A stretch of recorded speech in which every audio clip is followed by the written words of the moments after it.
Here's my approach to osteoporosis.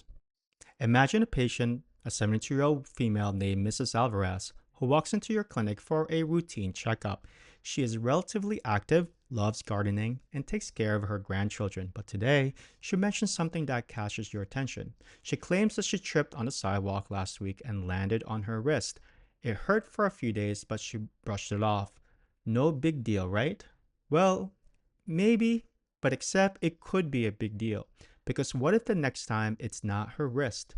What if it's her hip? What if that small, seemingly insignificant fall is the warning sign of something bigger, a fracture waiting to happen? Osteoporosis is often called a silent disease for a reason. By the time we see its consequences, like a hip fracture, it's already too late. And the reality is, we as physicians need to shift our mindset. We need to stop waiting for a fracture to force our hand.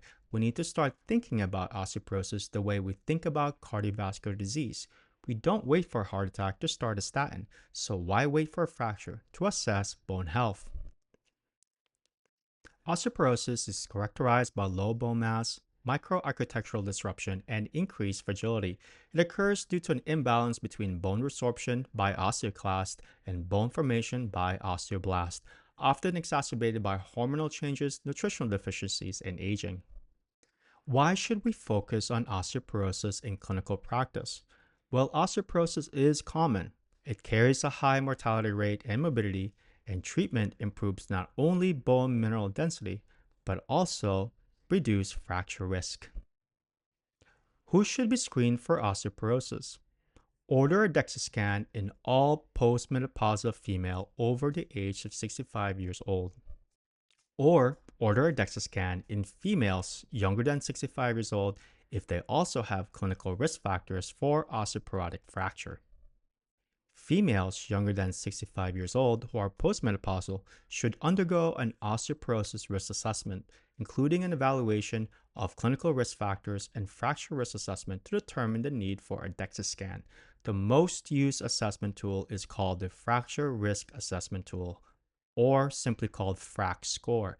The FRAX estimates a patient's 10-year risk of major osteoporotic and hip fractures and should be used as part of the overall risk assessment. The USPSTF did not find any benefit in routine bone mineral density screening in men. However, the Bone Health and Osteoporosis Foundation recommends screening men 70 years and older and men with high clinical risk. A 60-year-old female presents to the clinic for a routine checkup. She has no complaints but is concerned about her bone health. Her medical history includes hypertension and type 2 diabetes. She doesn't smoke or consume alcohol. Her medications include metformin and lisinopril. She had menopause at age 50 and has never been on hormone replacement therapy. Her mother had a hip fracture at the age of 74. She has never had a bone mineral density. Physical examination is unremarkable. Which of the following is the most appropriate next step in assessing this patient's osteoporosis risk? Measure serum calcium and parathyroid hormone levels, perform a fracture risk assessment tool, obtain a DEXA scan, initiate bisphosphonate therapy, or check serum vitamin D levels. The correct answer is B, perform a fracture risk assessment tool assessment. This patient is postmenopausal and has multiple risk factors for osteoporosis, including advanced age and a family history of a hip fracture.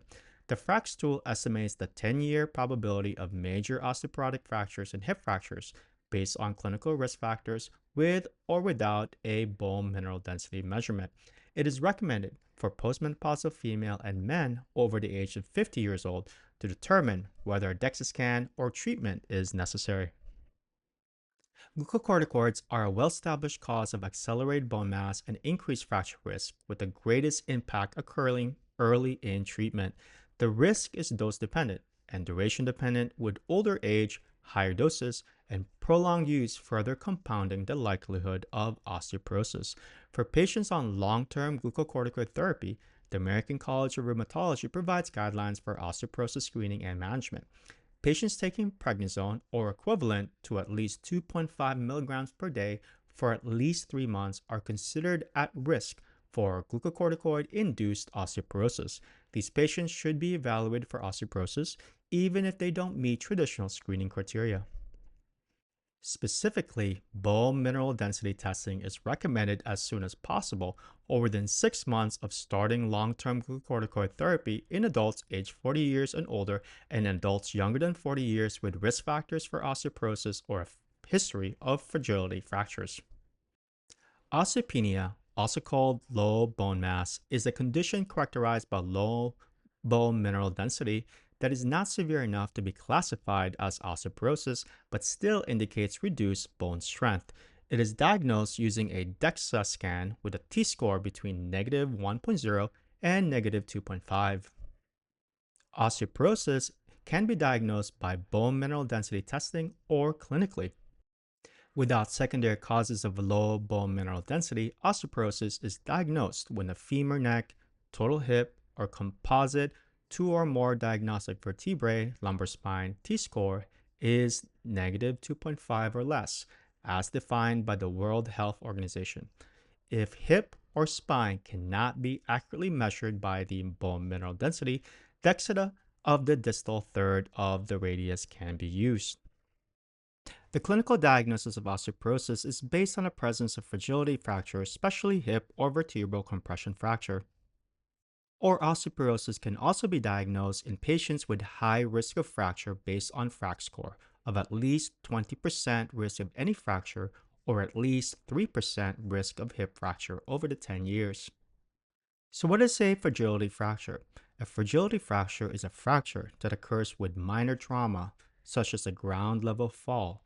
Skull, cervical spine, ankle, feet, and hand fractures cannot, by definition, be fragility fractures. Vertebral fractures are the most common clinical manifestation of osteoporosis. Two-thirds of vertebral fractures are asymptomatic or are discovered as an incidental finding.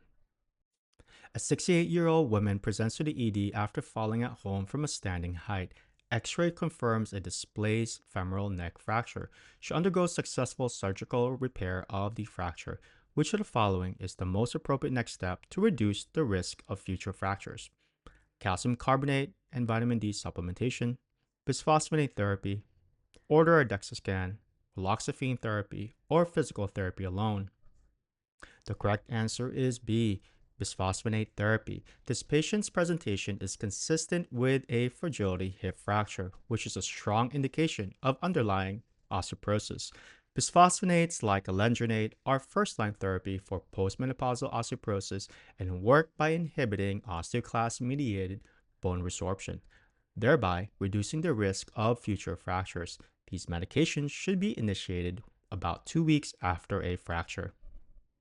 Fragility fractures increases the risk of subsequent fracture. In patients with a fragility fracture like a hip fracture, you do not need to wait for a DEXA scan to initiate treatment. You can initiate treatment 2 weeks after a fracture incident. What are the primary therapies for osteoporosis? All patients should be counseled on smoking cessation and weight-bearing exercises. Vitamin D and calcium supplementation should be considered. There are some exceptions for patients who should not receive calcium supplementations, such as those with or at risk for hypercalcemia, like multiple myeloma. The best weight-bearing exercise is brisk, higher impact activities like brisk walking, hiking, jogging, and dancing. Calcium and vitamin D were universally supplemented in osteoporosis pharmacotherapy trials that sought to achieve 25-hydroxyvitamin D levels of 20 to 30. A calcium supplement may be used for patients whose diets are insufficient but should not be recommended independent of dietary assessment and intervention. A vitamin D supplement of 1,000 units per day may also be appropriate in the context of osteoporosis care. What are the targeted therapies for osteoporosis? Therapies can be loosely broken into two categories: anti-resortives like bisphosphonates and denosumab, and anabolics. Anti-resortive therapies block or kill osteoclasts to decrease bone resorption. Anabolics stimulate osteoblasts to build bone. Bisphosphonates are first-line therapy for primary osteoporosis in postmenopausal women and men and reduce the risk for spine, hip, and non-vertebral fractures. Side effects include esophagitis, hypocalcemia, and very rarely osteonecrosis of the jaw and atypical femur fracture. How should patients take oral bisphosphonates? First thing in the morning on empty stomach with at least 8 ounces of water, sit up for 30 minutes after, wait at least 30 minutes before eating or drinking. Stop if symptoms of esophagitis develops.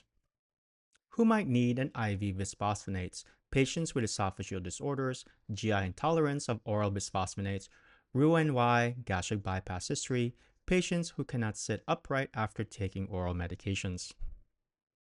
The American College of Physicians suggests denosumab as a second-line agent to be used in postmenopausal female and in men with primary osteoporosis who have contraindications to, including chronic kidney disease or experience adverse effects from bisphosphonate therapy. Anabolics are mainly prescribed by endocrinologists. The anabolic agents teriparatide and abaloparatide stimulate bone formation. It is indicated for patients who are very high risk for fractures, at least a T-score of greater than -3.5 or a T-score of greater than -2.5 plus a fragility fracture, or those who cannot tolerate or develop fractures on bisphosphonates or denosumab. Then always think of anabolic therapy. They are likely the most effective of the targeted therapies. What about monitoring strategies? Patients who are started on bisphosphonates should receive a follow-up DEXA to assess bone mineral density at 3 to 5 years. Consider a drug holiday after 3 years of IV bisphosphonates or 5 years of oral bisphosphonates. Patients who have worsening bone mineral density or remain high risk should be considered for endocrine referral for alternative therapies such as denosumab or anabolic therapy. There is evidence for a lasting benefit from bisphosphonate even after stopping the medication, and risk of atypical femur fracture increases with long-term use. During a drug holiday, rescreen every 2 to 4 years to make sure that the bone mineral density stays stable. What is the appropriate management approach for a patient with osteoporosis who sustains a fracture while on bisphosphonate therapy?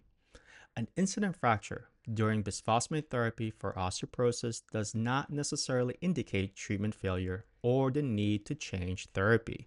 Since no treatment can completely eliminate fracture risk, the occurrence of a fracture does not automatically mean the medication is ineffective.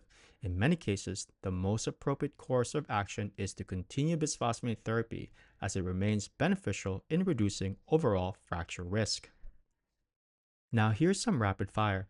Order a DEXA scan for a postmenopausal female aged 65 years or older.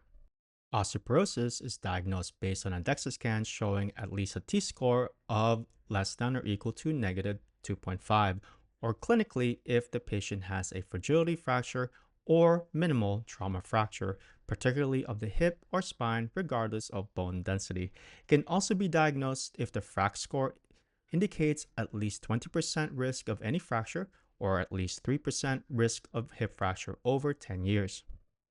Osteopenia is now referred to as low bone density, defined by a T-score between -1.0 and -2.5. Also, consider ordering DEXA scan for patients on long-term glucocorticoid therapy due to the increased risk of bone loss. Vertebral fractures are the most common clinical manifestation of osteoporosis, with 2/3 being asymptomatic. A fragility fracture significantly increases the risk of future fractures. Treatment should not be delayed. It can be initiated 2 weeks post-fracture without waiting for a DEXA scan. The primary goal of osteoporosis treatment is to reduce the risk of hip fractures. Bisphosphonates are the first-line treatment for most patients with osteoporosis. Denosumab is a second-line option for postmenopausal women and men with primary osteoporosis, and anabolic therapy is indicated for patients who cannot tolerate bisphosphonates or denosumab or who can continue to sustain fractures despite treatment.